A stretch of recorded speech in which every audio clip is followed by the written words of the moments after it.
Ivoiriens, Ivoiriennes, chers amis de la Côte d'Ivoire, c'est avec une grande fierté que nous venons faire le point sur la situation sociale et politique de notre pays depuis le 5 mai 2011, date de notre dernière analyse. Après la grande crise qui a duré 10 ans et la récente crise meurtrière post-électorale qui, elle, en 4 mois a déstructuré l'appareil de l'État, il nous était difficile de croire que notre administration pouvait reprendre son fonctionnement aussi rapidement. Cela témoigne de la volonté du nouveau président de la République et son gouvernement à reconstruire le pays et à redonner espoir et confiance aux populations ivoiriennes. Après son investiture le 21 mai dernier, nous, ACCI, constatons que le nouveau président de la République s'est aussitôt mis au travail. Abidjan ayant retrouvé un cadre quasi normal, cela a permis une reprise rapide des activités économiques.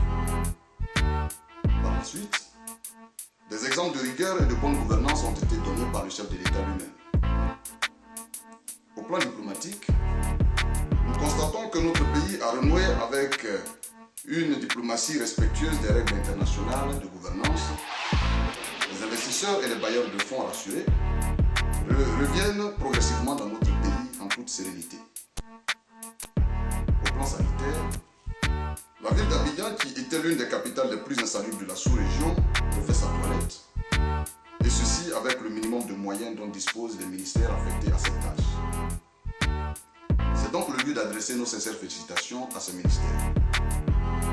Par ailleurs, nous indiquons que le processus de déguerpissement des commerçants qui est en cours et qui se poursuivra dans les villes de l'intérieur crée sans équivoque des personnes sans emploi. Il serait donc judicieux que les ministères de tutelle réfléchissent sur la possibilité d'un encadrement ou d'une orientation de ces chômeurs vers des activités modernisées et réglementées. Par exemple, que le ministère de la Salubrité propose déjà des endroits adéquats à ceux qui ont perdu leur lieu de commerce. Au plan de l'emploi, le gouvernement est à pied d'œuvre afin de relancer l'emploi. Nous constatons également une volonté de la diaspora ivoirienne à rentrer au pays afin de faire partie des premiers investisseurs de l'après-crise.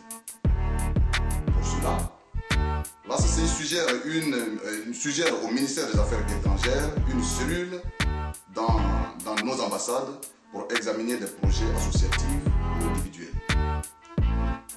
Cette cellule pourra orienter, soutenir et encourager le retour au pays et la création de nouveaux emplois. Au plan sécuritaire, nous constatons une amélioration significative dans les grandes villes telles que Abidjan, Yamoussoukro, Bouaké, Korogo, Odiéné, San Pedro.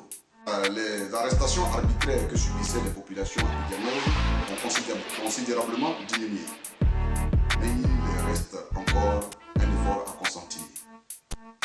Ceci dit, pendant que les autorités de sécurité civiles nous rassurent sur le retour au service de 95% des agents de la gendarmerie et de police, nous constatons qu'il y a encore des éléments de FRCI stationnés dans des villes de l'intérieur qui utilisent une nouvelle forme de raquette et autres violations graves sur les populations. C'est pourquoi nous demandons à M. le Président de la République d'accélérer son programme de sécurisation des populations. Sur cette question, nous notons que des villages de l'ouest, du sud-ouest, du centre-est subissent encore des braquages et des cambriolages la nuit. Nous avons été saisis à plusieurs reprises par des chefs de village de Soubré, Divo, Lakota, Daloa, Gagnoa, Boaflé, Odiéné, Ouagayo, Anibelekou, Guiberoa, Guéio, Bongouanou, Sassandra, etc. C'est donc l'occasion pour nous d'attirer l'attention de M. le Premier ministre et de M. le ministre de la Défense et M. le ministre de l'Intérieur que les Ivoiriens ne sont toujours pas en sécurité dans certaines villes et villages de l'intérieur. Ils sont livrés à eux-mêmes ou avec des soldats peu scrupuleux qui, au lieu de les protéger, exercent sur eux des violences et les spolient de leurs biens sous la menace d'armes. Notez que nous sommes à votre disposition afin de vous fournir des preuves et des témoignages dont nous disposons.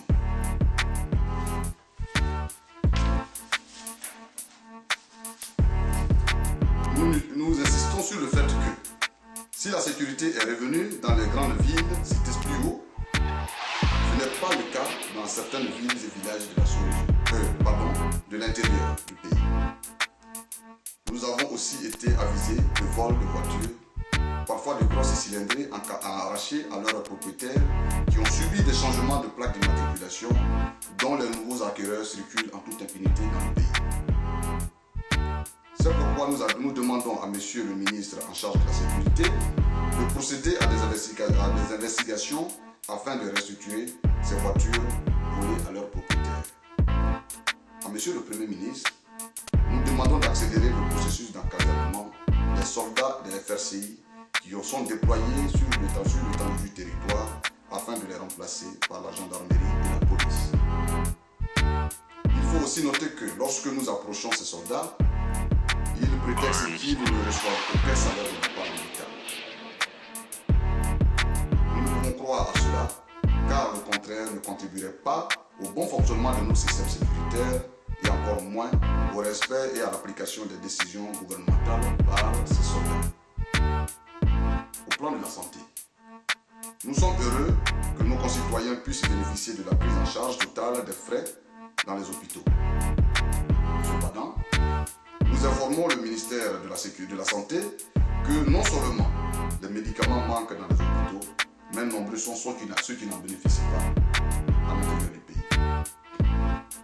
Enfin, nous réitérons notre admiration ainsi que notre soutien total à l'action de notre gouvernement qui œuvre pour un avenir radieux de nos concitoyens. Il convient de dire que le pouvoir du président de la République, M. Alassane Dramane Ouattara, rassure. Sur le plan économique et diplomatique, le résultat est globalement satisfaisant.